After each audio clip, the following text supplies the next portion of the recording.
What if one gene therapy could change the lives of children with a fatal disorder and potentially create a multi-billion-dollar market in the process?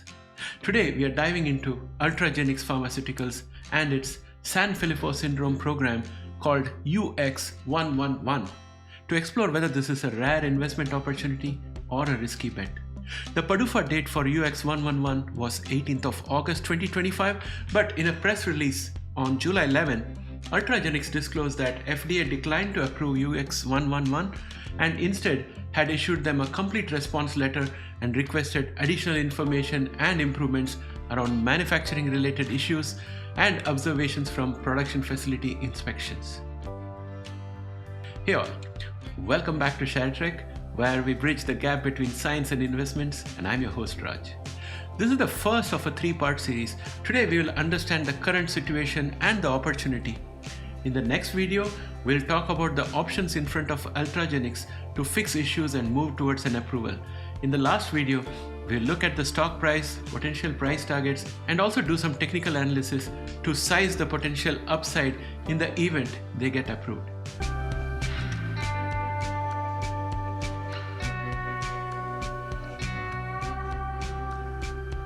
Ultragenyx is advancing UX111. It's a one-time gene therapy for addressing Sanfilippo Syndrome Type A, which is a devastating neurodegenerative condition. And it plans to do this by delivering a functional copy of SGSH gene. It targets the root cause of the disease, that is, the buildup of heparan sulfate in the brain. In the pivotal Transfer A trial, results were impressive. A 66% median reduction in cerebrospinal fluid, heparan sulfate, and early treated children show a 16-point cognitive improvement compared with a 7-point decline in untreated controls. Gains in motor and communication skills and stabilization in older patients. In terms of safety profile, it was manageable with mostly mild and reversible liver enzyme elevations. For retail investors, I think this is not just compelling science, but it's also rare to see such a clear biological and clinical effect in gene therapy. But science alone doesn't get a drug to the market. In mid-2025, the FDA issued what is called as a complete response letter for UX111. Importantly, the FDA did not challenge the clinical data. The issue was manufacturing and facility compliance, known as CMC. Ultragenyx believes these are readily addressable and is preparing a resubmission, likely pushing approval into 2026. For investors, this delay is the single most important risk factor in the near term. Friends, if you're finding this kind of a breakdown useful, please hit the like button. It helps other biotech investors like you discover our videos and our channel and helps us with the YouTube algorithm. Unlike many other small biotechs that we have been seeing, Ultragenyx is not a one-trick pony.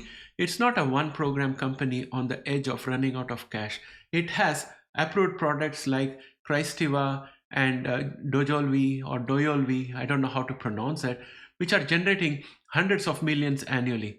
It has a healthy cash position that can fund UX111 manufacturing fixes. It has a diverse pipeline in hemophilia, Angelman syndrome, and osteogenesis imperfecta. The diversification lowers dependence on UX111, which makes Ultragenyx more resilient than the average rare disease biotech.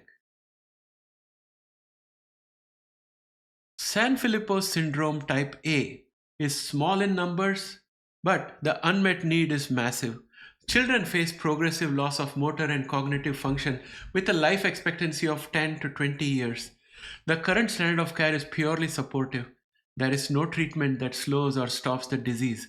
Analysts project the overall Sanfilippo market, that is all types, not just type A, could reach $20 billion to $26 billion by 2032.